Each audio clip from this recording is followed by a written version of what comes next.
The sound of gravel crunching under my tires was the first indication that I had arrived at the Thompson estate. The driveway seemed to stretch on endlessly, lined with ancient oak trees whose gnarled branches intertwined overhead, creating a tunnel-like effect that was both majestic and ominous. I could see the silhouette of the house in the distance, its grandeur imposing even from afar. As I pulled up to the house, I took a deep breath, trying to steady my nerves. I had been a nurse for several years, but the thought of taking care of a boy in a vegetative state was daunting. Gathering my resolve, I stepped out of the car and approached the front door, my shoes echoing on the marble steps. The door opened before I had a chance to knock. A man in his mid-40s stood there, his face lined with stress but managing a welcoming smile. "Welcome, Isabelle," he said, extending a hand. "I'm John Thompson. It's good to finally meet you." "Thank you, Mr. Thompson," I replied, shaking his hand firmly. "Please call me Isabelle." He nodded, motioning for me to come inside. The entrance hall was just as grand as the exterior, with high ceilings, a crystal chandelier, and a sweeping staircase that curved elegantly to the upper floors. Family portraits lined the walls, their eyes seeming to follow me as I walked past. "Let me show you to David's room," John said, leading the way. "But first, I want you to meet the rest of the family." We walked through the main hall, past richly decorated rooms that hinted at both wealth and a certain old-world charm. In the living room, a woman sat by the window, her back stiff and her gaze fixed outside. She turned as we entered, and I immediately felt the chill in her demeanor. "Laura, this is Isabelle, David's new nurse," John introduced. "Isabelle, this is my wife, Laura. Nice to meet you, Mrs. Thompson," I said, extending my hand. Laura stood up, her movements precise and deliberate. She shook my hand briefly, her grip cold and firm. "I hope you know what you're doing, Isabelle. David requires a lot of attention, and we can't afford any mistakes." "I understand, Mrs. Thompson," I replied, maintaining a polite tone. "I assure you, David will receive the best care possible." Laura nodded curtly, her eyes piercing. "Good, see that he does." Just then, an elderly man entered the room, his presence bringing a sense of warmth that contrasted sharply with Laura's frosty demeanor. His eyes were kind and crinkled at the corners, hinting at a life filled with both joy and sorrow. "Isabelle, this is Robert, David's grandfather," John said with a smile. "Mr. Robert, it's a pleasure to meet you," I said, shaking his hand. "The pleasure is mine, Isabelle," Robert replied warmly. "Thank you for being here. David needs someone like you." "Thank you, Mr. Robert. I'm here to help in any way I can." With the introductions complete, John led me upstairs to David's room. As we walked, he explained more about David's condition and the care regimen they had been following. When we reached the room, John paused, taking a deep breath before opening the door. The room was filled with the soft hum of medical equipment. David lay motionless in bed, surrounded by monitors and tubes. His face, pale and serene, contrasted with the vibrant pictures on the walls, showing a once active boy full of life and energy. "This is David," John said quietly, his voice filled with a mixture of sadness and hope. He was always so full of energy before the accident. I approached the bed, my heart aching for the boy lying there. "Hello, David," I said softly, more to myself than to him. "I'm Isabelle, and I'm here to take care of you." John watched silently as I familiarized myself with the equipment and checked David's vitals. Despite the somber atmosphere, I felt a sense of purpose settle over me. I was here for David, and I would do everything in my power to help him. As I adjusted the monitors, Laura appeared in the doorway, her eyes cold and assessing. "I hope you're settling in," she said, her voice devoid of warmth. "Yes, Mrs. Thompson. I'm just getting to know David and his needs," I replied, keeping my tone professional. Laura's gaze flickered to David before returning to me. "Good. Make sure you do your job well. We can't afford any mistakes." "I understand, Mrs. Thompson. I will take the best care of David," I assured her. She nodded once and left the room without another word. As the door closed behind her, I let out a breath I hadn't realized I was holding. John placed a reassuring hand on my shoulder. "Don't mind Laura," he said softly. "She's going through a lot. We all are." "I understand, Mr. Thompson. I'll do my best to make things easier for everyone," I replied, appreciating his kindness. With that, John left the room, leaving me alone with David. I sat by his bedside, watching the gentle rise and fall of his chest. Despite the challenges ahead, I felt a deep determination to help this family and, most importantly, to help David find his way back to the world. "Don't worry, David," I whispered. "I'm here now. We're going to get through this together." The days that followed my arrival at the Thompson household were a whirlwind of settling in and getting accustomed to David's care routine. Each morning, I would start by checking his vitals, adjusting his medications, and monitoring his overall condition. His room, filled with the steady hum of medical equipment, became my workplace, my sanctuary, and my mission. One afternoon, as I was adjusting one of the monitors, I noticed something peculiar. David's finger twitched ever so slightly. It was such a small movement that anyone else might have missed it, but I had been trained to notice even the slightest signs. I froze, my heart skipping a beat. Had it been a mere reflex, or was there something more? I leaned closer to David, my voice gentle and encouraging. "David, if you can hear me, can you try to move your fingers again?" I waited, holding my breath, but there was no response. That evening, as I prepared David for the night, I couldn't shake the feeling that he was trying to communicate. I decided to test my theory again. I took his hand in mine and spoke softly. "David, I know this is hard, but if you can hear me, try to move your fingers." To my amazement, I felt a faint pressure against my hand. It was barely perceptible, but it was there. My heart raced with excitement and hope. David was aware. He was trying to reach out from the depths of his condition. The next morning, I was eager to share my discovery with Robert. Over breakfast, I recounted the events of the previous day. "Mr. Robert, I think David is responding to my voice. Yesterday, I asked him to move his fingers and he did. It was very faint, but I'm certain it was a response." Robert's eyes widened with hope. "Isabelle, are you sure? This is incredible news." "I believe so, Mr. Robert. We need to keep observing and encouraging him. It might be the key to his recovery." As the days went by, I continued my efforts to communicate with David. Each time I spoke to him, I asked for small responses, a finger twitch, a blink, any sign that he could hear me. The results were inconsistent, but they were there. Slowly, a pattern began to emerge. One evening, after a particularly long day, I was in David's room, talking to him about his family. I mentioned Robert and how much he loved him. To my surprise, David's heart rate monitor showed a slight increase. It was a subtle yet significant reaction. He was responding to the mention of his grandfather.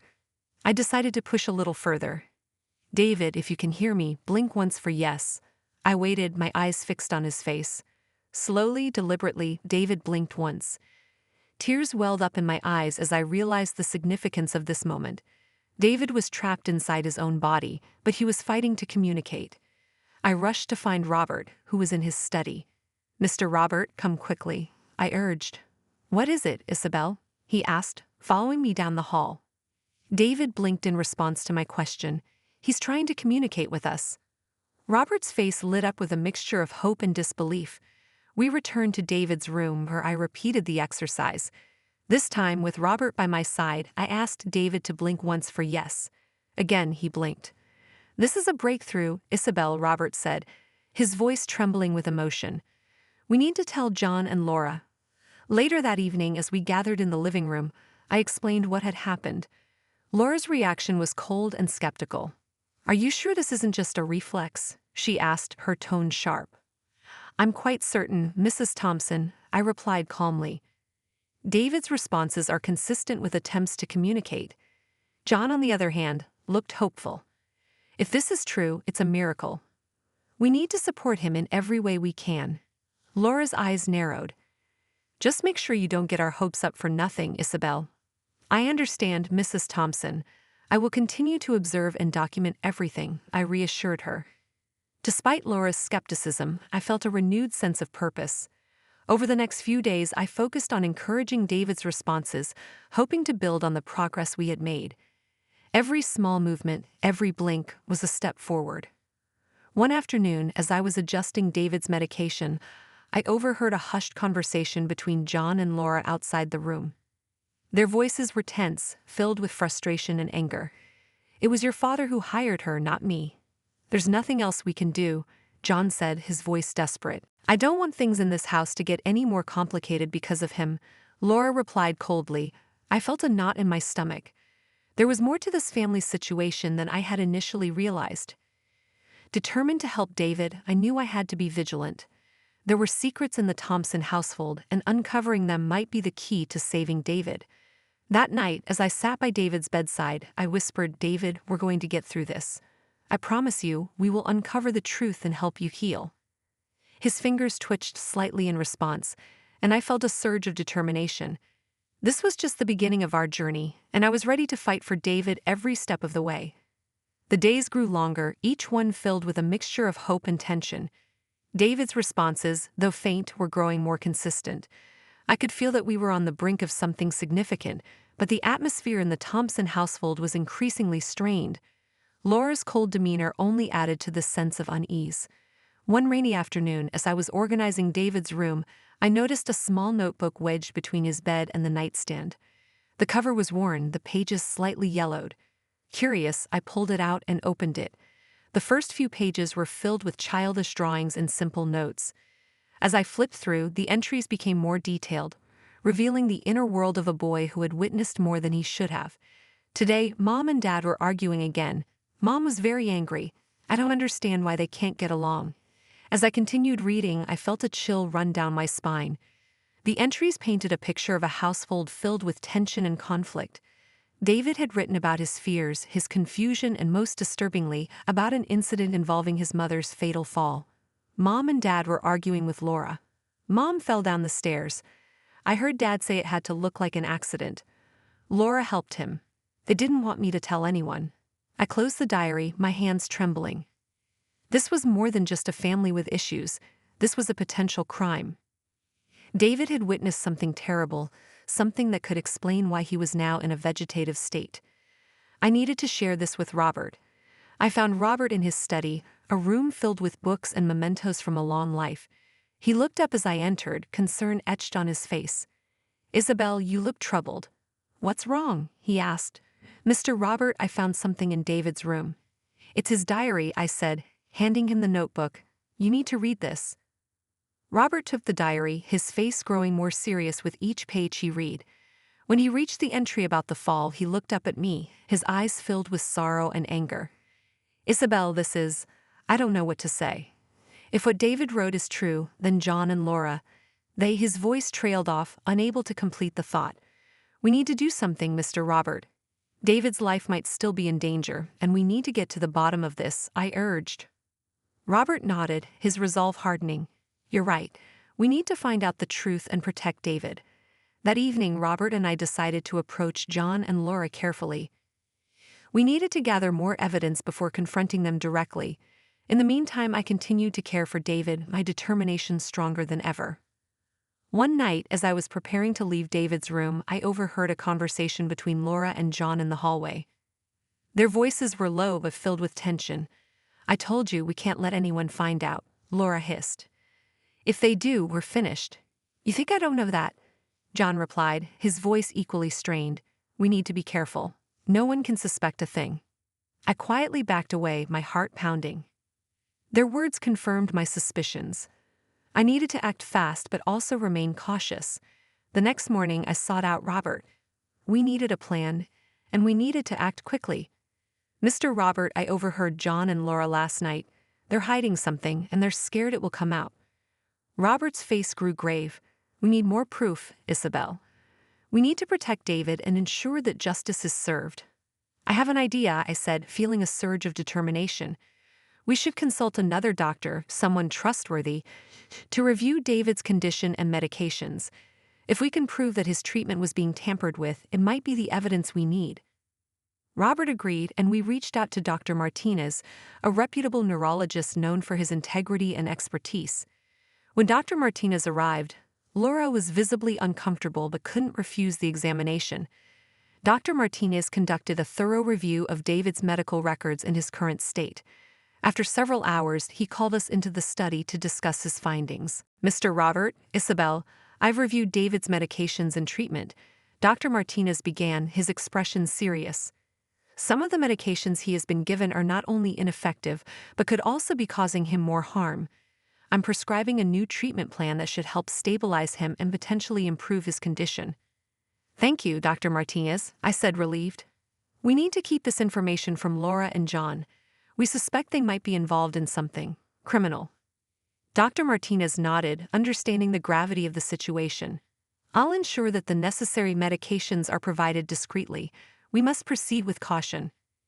As we implemented the new treatment plan, I noticed a gradual improvement in David's condition. His responses became more frequent and deliberate. One afternoon, as I spoke to him, his eyes fluttered open briefly, a moment of clarity that filled me with hope. "David, you're doing great," I whispered, holding his hand. "We're here for you. We'll uncover the truth and make sure you're safe." Robert stood by the doorway, his eyes filled with tears of hope. "We're with you, David. We won't let anything happen to you." In the days that followed, we continued to gather evidence and observe John and Laura's behavior. Each small step forward was a victory, bringing us closer to the truth and to justice for David and his mother. The journey was far from over, but with every heartbeat, we knew we were on the right path. The Thompson household was cloaked in an eerie silence that night. The rain outside tapped rhythmically against the windows, adding to the ominous atmosphere that seemed to hang over the house. It was past midnight and everyone had retired to their rooms. Everyone except me. I couldn't shake off the feeling that something was about to happen. I sat by David's bedside, watching his steady breathing, hoping for any sign of improvement. The new medication regimen prescribed by Dr. Martinez had shown promise, but we were still a long way from understanding the full extent of what David had endured. As I was about to call it a night, I heard muffled voices coming from the hallway. I quietly opened the door and peeked out. It was Laura and John, their faces lit by the dim light of a single hallway lamp. They were speaking in hushed tones, their body language tense. "I'm telling you, John, we need to be more careful," Laura whispered, her voice laced with urgency. "Isabelle is getting too close. She's going to find out everything." "We can't let that happen, Laura. If she uncovers the truth, we're done for," John replied, his face a mask of stress and worry. "We have to find a way to stop her without raising suspicion." I strained to hear more, but the sound of approaching footsteps made me retreat into the shadows. I watched as Laura and John made their way downstairs. My curiosity piqued. I decided to follow them at a safe distance. They headed towards the basement, a place I had rarely visited during my time at the Thompson household. The door creaked as they opened it, and they disappeared into the darkness below. I waited a moment before quietly descending the stairs after them, careful to avoid making any noise. The basement was dimly lit, with stacks of old furniture and boxes piled high. In the corner there was a small locked cabinet that Laura was fiddling with. John stood beside her, glancing around nervously. "Hurry up, Laura. We don't have much time," John urged, his voice a low hiss. "I'm trying," Laura snapped back, finally opening the cabinet.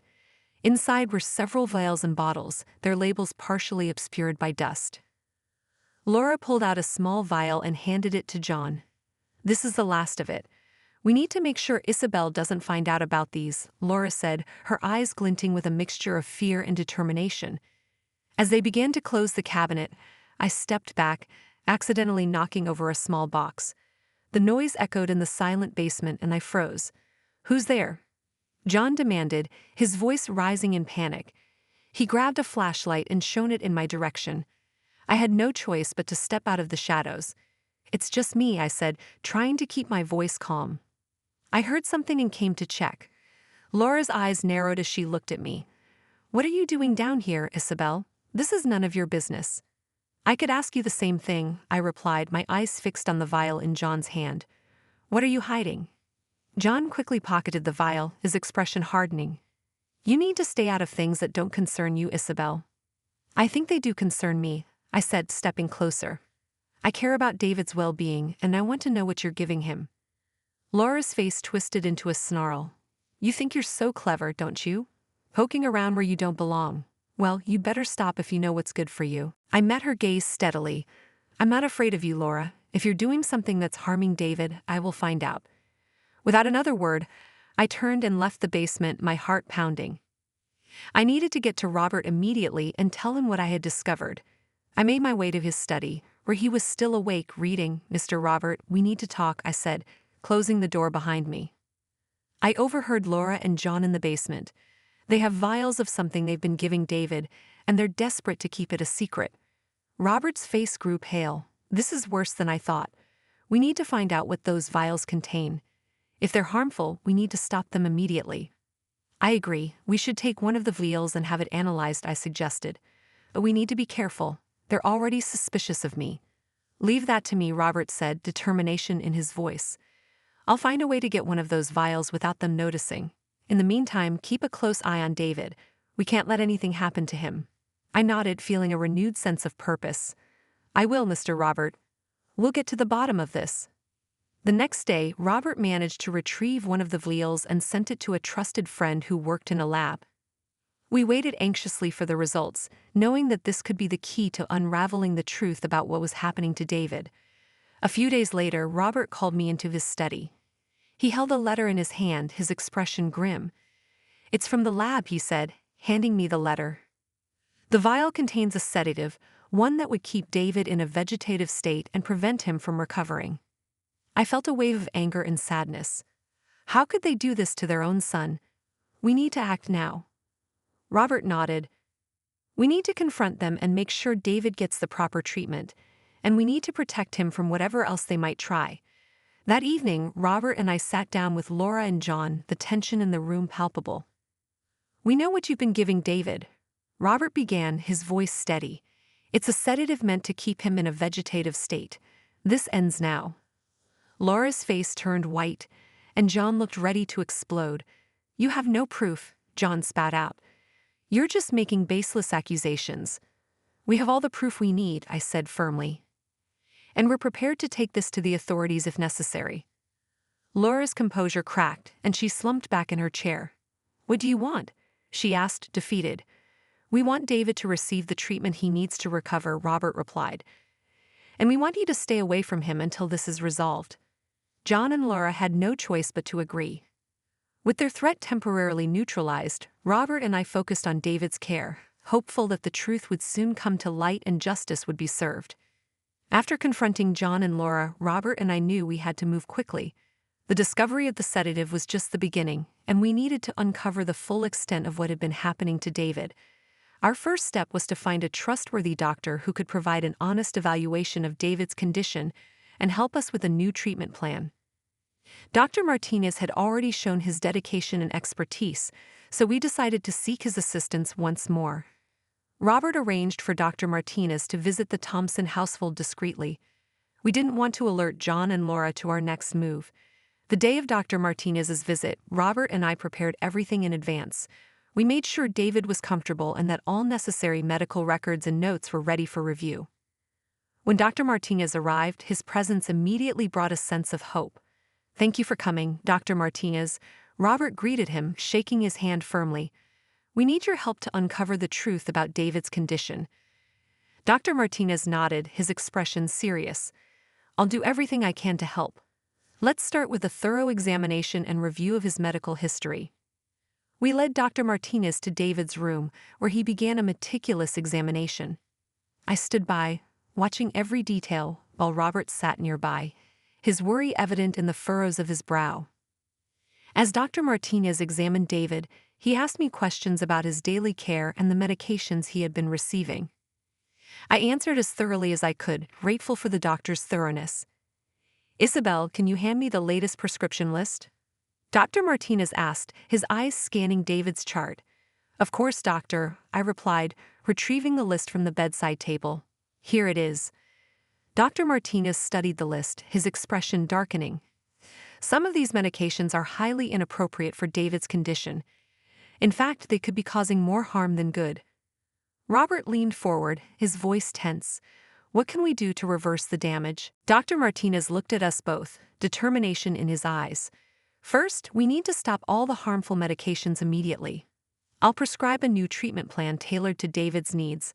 With the right care, we might start seeing improvements. We spent the next few hours working with Dr. Martinez to implement the new treatment plan. As we adjusted David's medications and prepared for the new regimen, a sense of cautious optimism began to fill the room. That evening after Dr. Martinez had left, Robert and I sat in the study, discussing our next steps. We've taken the first step, but we need to be vigilant, Robert said, his voice filled with resolve. John and Laura won't give up easily. They might try to sabotage our efforts. I'll keep a close watch on David, I assured him. And we should also document every change, every improvement. We need to build a case. Robert nodded. Agreed. We must be prepared for anything. The next few days were a whirlwind of activity. We followed Dr. Martinez's new treatment plan meticulously, and slowly we began to notice small signs of improvement in David. His fingers twitched more frequently, his eyes flickered, and there were moments when his heart rate increased slightly in response to our voices. One afternoon, as I was adjusting David's IV, I heard a soft knock on the door. Robert entered, his expression both hopeful and anxious. "How's he doing today?"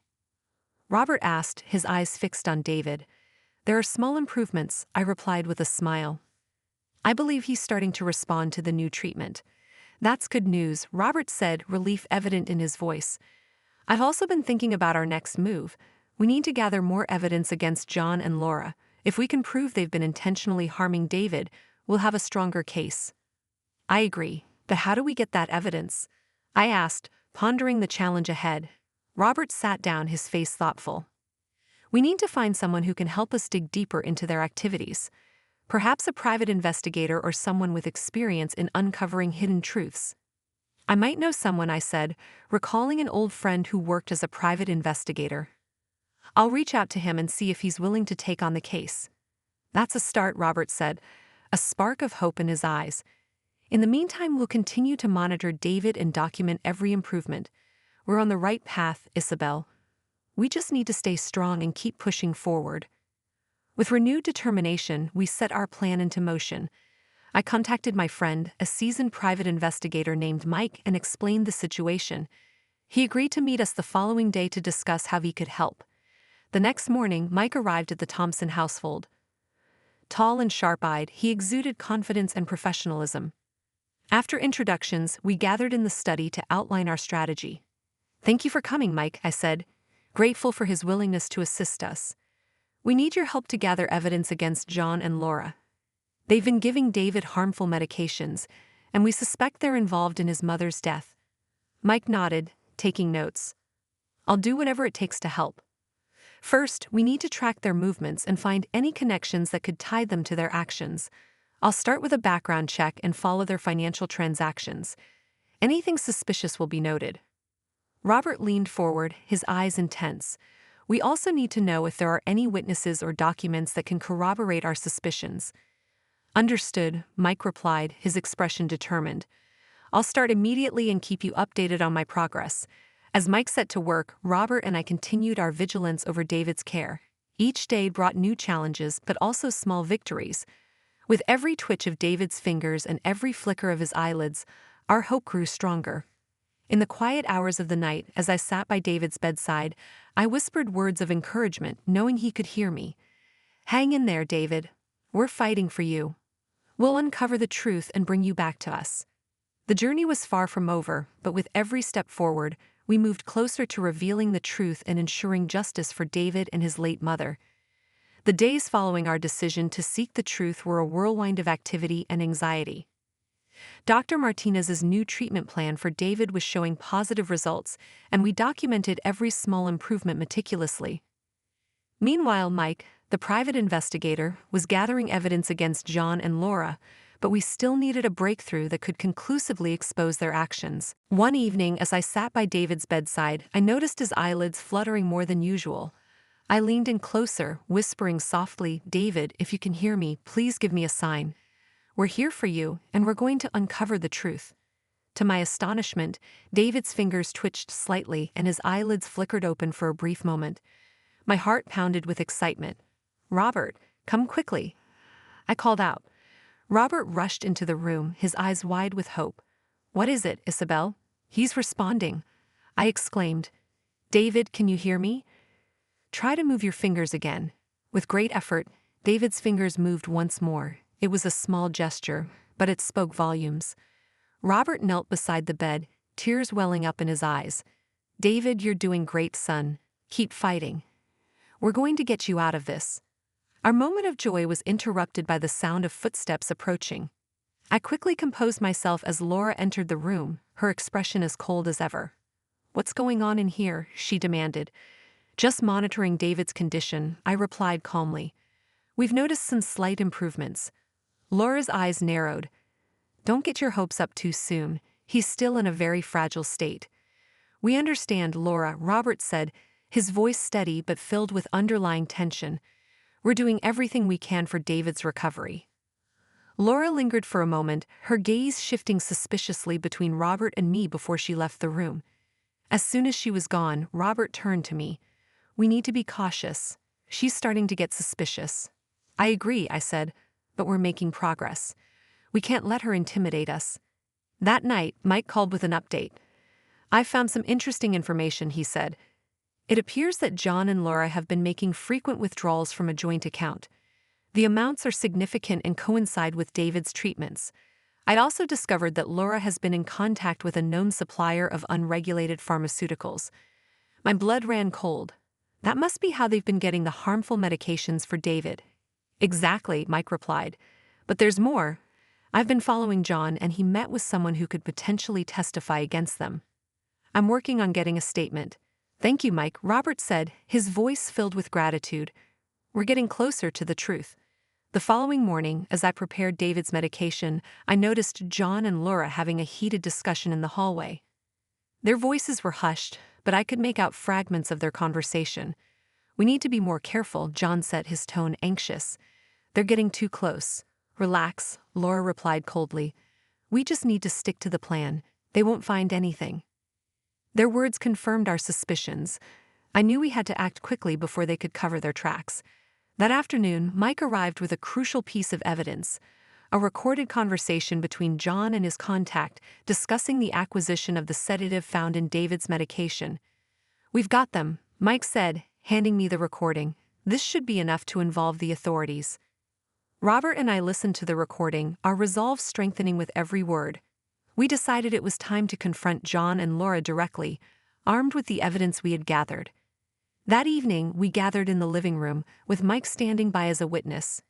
John and Laura entered, their expressions a mix of curiosity and suspicion. What's this about? John asked, trying to sound casual. We know what you've been doing, Robert said, his voice unwavering. We have evidence that you've been giving David harmful medications and that you were involved in his mother's death. Laura scoffed, but there was a flicker of fear in her eyes. You're delusional. You have no proof. We have a recording, I said, holding up the device. A conversation between you and your contact discussing the sedatives. John's face paled and Laura's bravado faltered. You can't prove anything, she said, but her voice lacked conviction. We'll let the authorities decide that, Mike interjected. We've already contacted the police.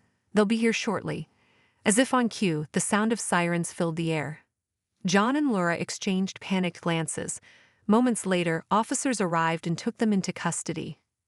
As they were led away, Laura turned to me, her eyes filled with venom. You'll regret this, Isabelle. No, I replied calmly.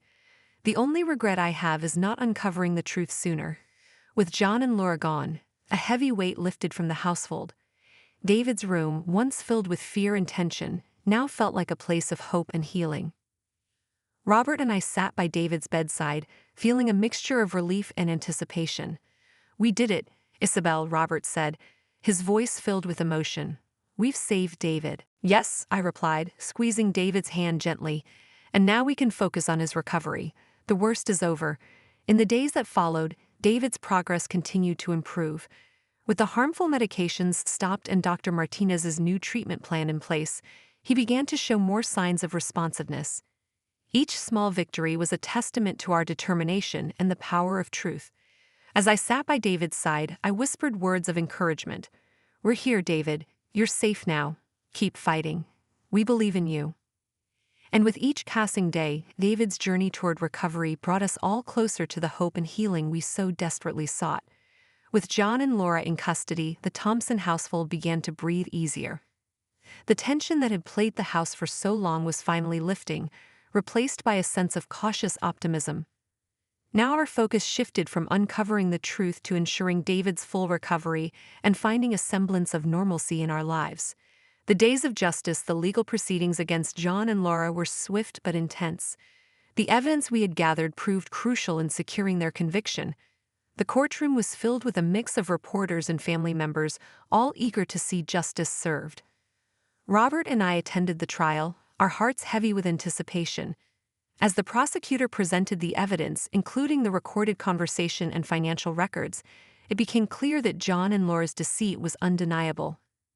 "I'm glad we're finally seeing this through," Robert said, his voice tight with emotion. "It's been a long road, but it's worth it." "It certainly is," I agreed.